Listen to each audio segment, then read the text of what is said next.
You're listening to Adventures in Project Management with John Goad. Well, hey everybody. Welcome to episode number 3 of Adventures in Project Management. I'm excited to be here today to tell you about some things that are very important to me and have been very important to the development of my career. I'm going to talk to you today about professional mentoring. So 3 things that professional mentoring did for me. So hang on, this is going to be fun. I can't wait to share some of this experience with you. So my project management mentor his name was Dan. He was a naval commander. He's a former naval commander of a submarine. Yep, you heard me. I learned more acronyms in the first few days that I knew him than I knew existed. He's a Navy man. He's a civil engineer. He's a chemical engineer, and overall expert at getting things done. I mean, he had a lot of brains packed up in his skull. He was amazing. I speak about him in past tense. Dan is still around. I just haven't connected with him for a while, and I certainly hope to do so. Maybe I could get him on for an interview on this podcast. That would be phenomenal. But so Dan was a guy who loved his family. He loved golf. He loved cigars, and he loved project management. That's for sure. Now, the doctor, I think, put the halt on him firing up those cigars. So he was usually just munching on one that was that was cold all the time.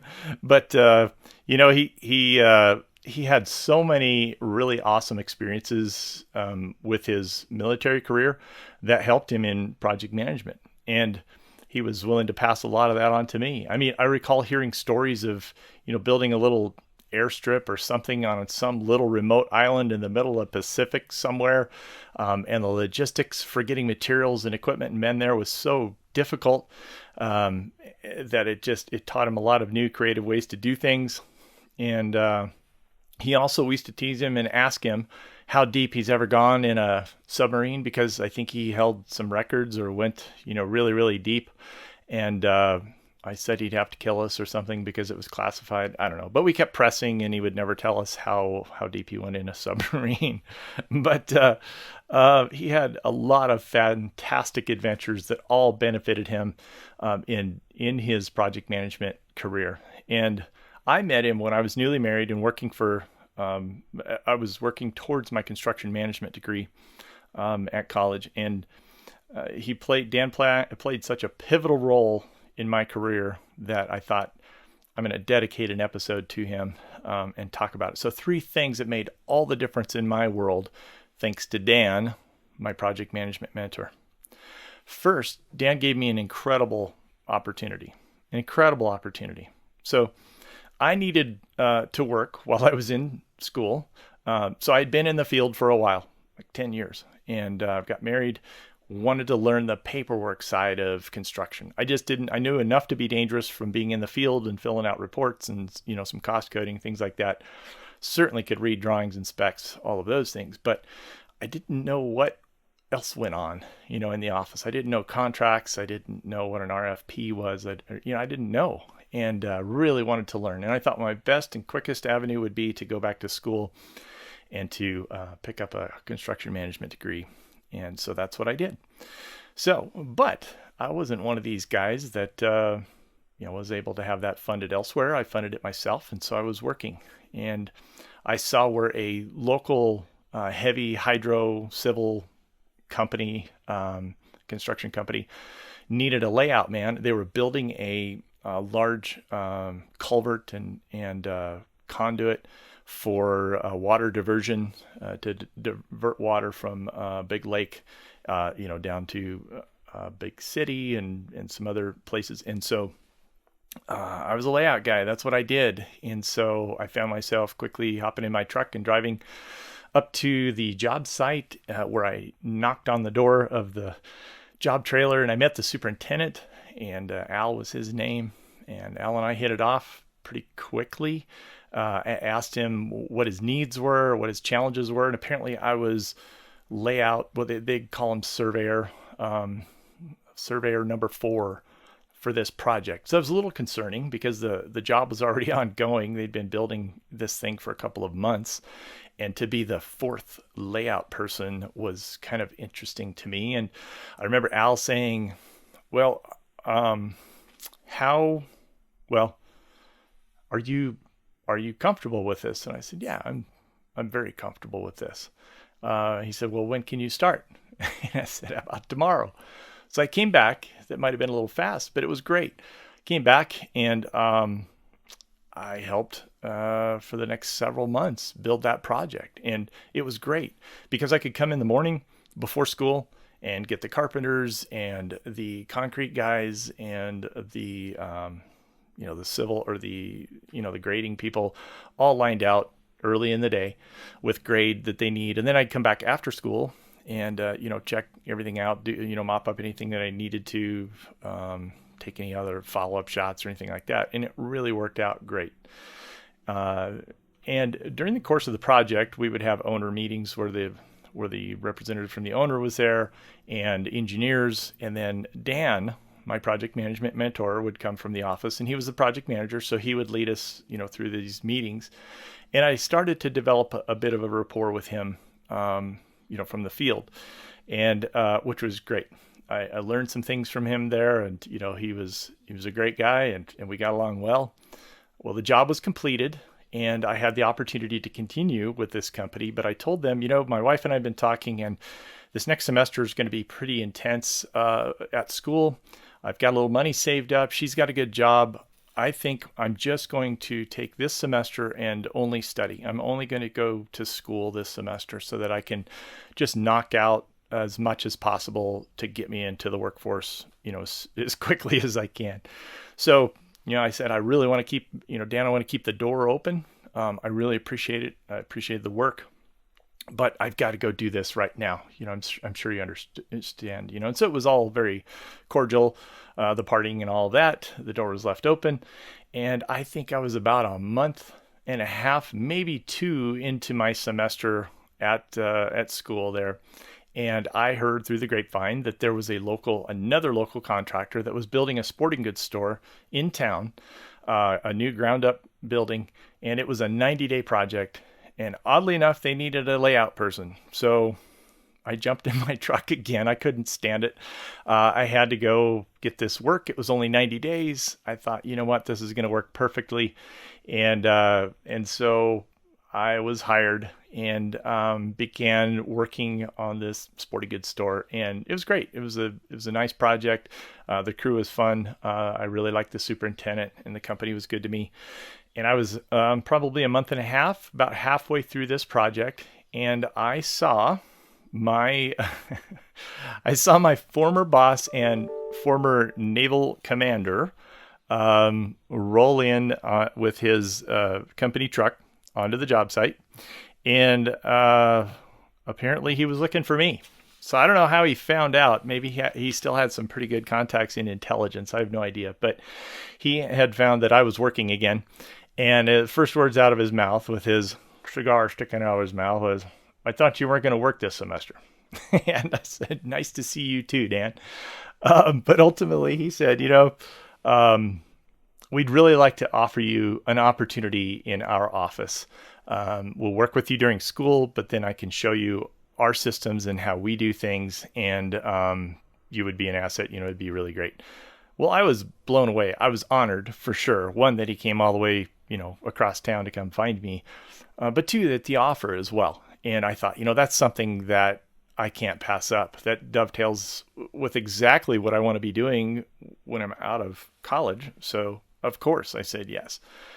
And so sometime later, I did tell him I had to finish this project. I couldn't just bail on, the one I was on. So it was another month and a half, and I finished up. And then I recall going over and meeting with Dan, and there was an HR person, and I think another officer from the company, kind of my inboarding or ramping on meeting, whatever. And Dan had written a position description for me. And I'll never forget, he was reading kind of through line by line of my tasks and responsibilities. And I just remember thinking to myself, I really don't even know what a lot of this stuff is. And I couldn't stand it. I had to say something. I'm like, Dan, I don't know what some of these things mean. And Dan said, don't worry, I'll show you. And he did. So not only did Dan seek me out for an opportunity, but he began to invest in me. And that was an investment that he continued for several years.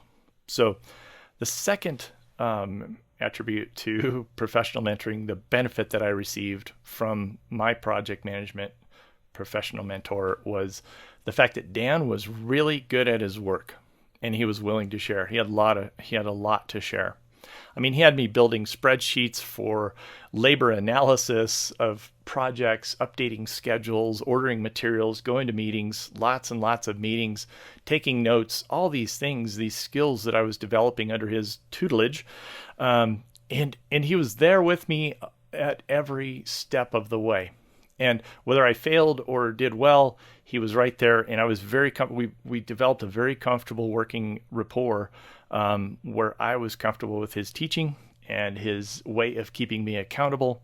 And it is all paid off. So because there were three things that I believe outside of the technical realm of project management and the types of projects and his understanding of projects, on the technical side, or you know what I mean, the plans and drawings and all that.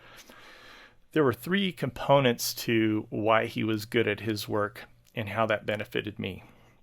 So first, he understood people and human nature. You know, I've watched people all my life. When I was a kid, we lived in southern Utah, and Las Vegas was actually the closest big city for us to go Christmas shopping, or there were several times a year where we'd travel 160 miles to go to the big city, and oh my, was it a big city. That was a little fourth grader. And I remember we would sit in the basement, the air-conditioned basement of a huge hotel casino, and they had an ice cream shop down there, and the four of us, my family, we would sit there eating ice cream and just watching people. Oh my, can you learn a lot watching people in Las Vegas in the 70s, for sure. But I also, we used to make up stories about what we thought was happening. But it developed a keen interest for me in behavior and watching people's behavior. And Dan understood human nature and behavior. And he passed a lot of that importance on to me in the project management, in the project context. So the second thing that Dan really had a grasp on that made him successful and made him good at what he did was the importance of documentation and organization. So, logs, lists, schedules, spreadsheets, on and on and on. Dan kept a phone conversation log. So if he called someone or someone called him, he would log it. Who called, what time, who initiated, what the topic was, what the result or the action item was. I mean, it seemed really tedious, but he had, hours and hours of these logs that served him well over time. And I've implemented that from time to time. Sometimes it's benefited me and sometimes it hasn't.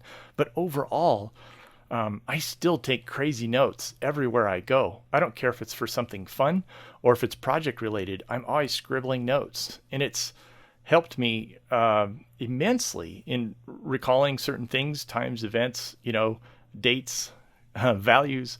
But also it's proved to be this large body of lessons learned that I have right now that I'm drawing from for these podcasts and other writing that I'm doing. So thank you, Dan. He also taught me to establish a form of organization that worked for me in the way I set up projects.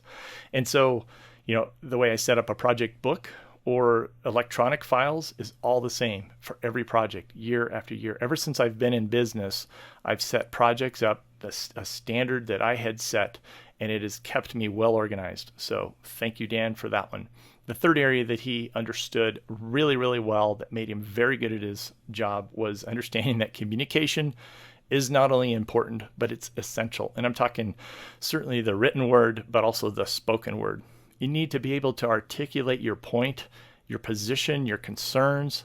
You need to be able to articulate well in order to convey your point or persuade somebody or just inform people. Dan was a great communicator. He really is, or was. I think he still is. But, I talk to my kids all the time about text talking. That's fun when you're texting people, but don't take that on as your mode of communication in real life. That's not going to serve you well. People want to hear, Dad wants you to hear that you are educated and that you can convey a point concisely, but not using vast amounts of slang. Now, I'm very plain spoken, okay, and I do that. That's who I am. That's how I communicate mostly, and it has served me well. And so I'm not saying you have to be very uptight with everything. Find a way that you can articulate your point well and stick with it. So not only was Dan great at his craft, he taught me a lot about those three aspects of his knowledge and what he knew. And lastly and third, Dan challenged me and he encouraged me all the time, which was also an investment in me. I remember one particular meeting, we were at a project meeting. Dan was leading the meeting. I was going, I think, probably to take notes and to learn. And there were engineers, the owner, some regulatory people there. It was a pretty good size, maybe 10, 15 people at this meeting all sitting around. So we had introductions. And then one particular engineer said, Dan, I have a question for you. He said, is the term project engineer appropriate for that young man who's with you right there, who's not an engineer? And wow, I kind of felt like I wanted to crawl under the table because this guy was, personally asking if I was legit in my title. And now granted, I wasn't an engineer, but that was the title that my company had for me. It was office or project engineer. And in Dan's typical dry, deliberate, emotionless way, with eyes that will drill through to your soul, he said, yes. That's all he said. That's all he said. Dan had my back. Man, I never felt more part of a team than I did that day. It was awesome. Later on, I recall, I had taken a couple of days off to go elk hunting. And after a lot of strenuous hiking and, all of that lifting weight, I had some pains in my abdomen that weren't going away, and I had to have those checked out. And after some tests and things, I found that I had to have some surgery.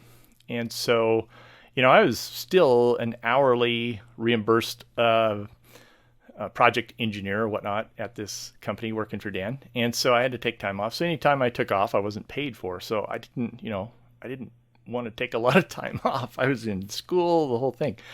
So I had the surgery and I was, recovering at home. And I'll never forget my wife and I think it was a weekend, like a Saturday.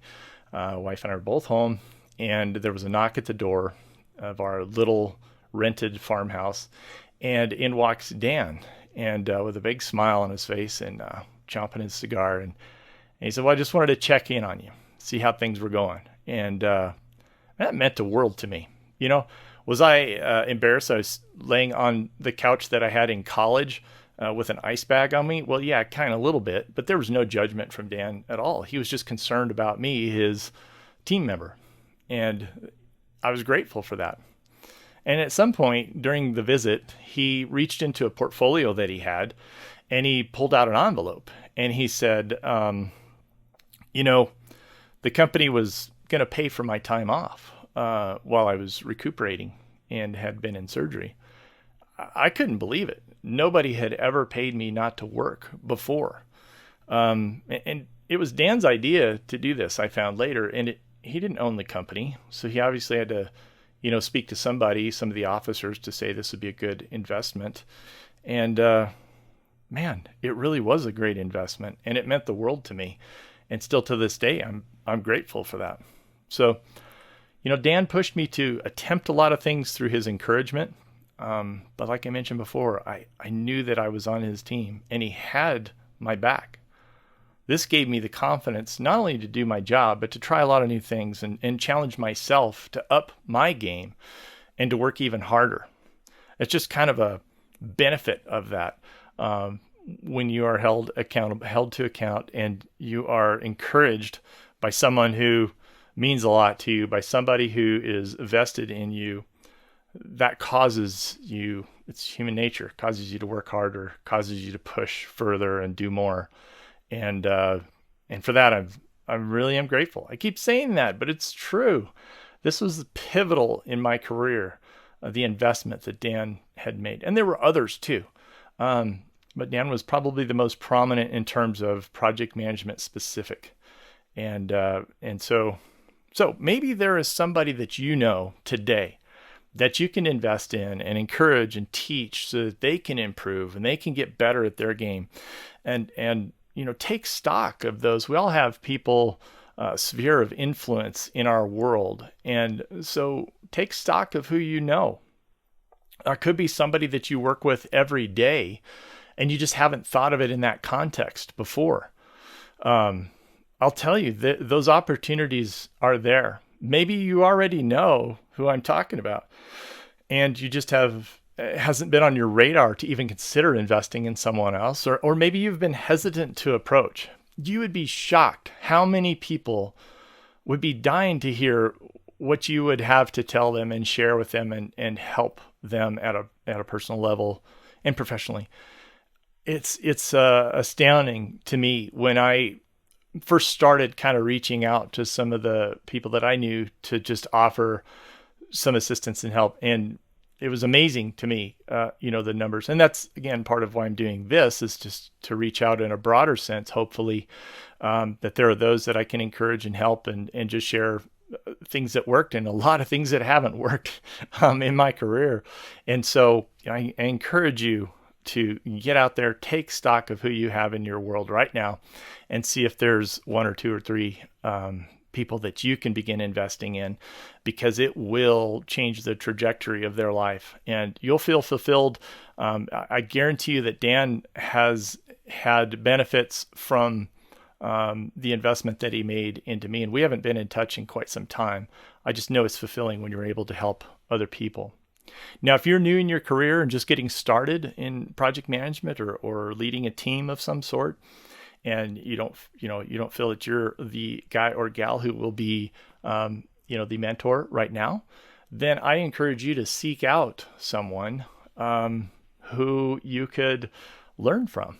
And I guarantee you there's someone out there that would take you in and show you the ropes and, give you the rules of thumb, but you have to ask. And it may take two or three. There's some people that just aren't, it's just not on their radar. They're not cut out for it. They're not interested in that. And I get that.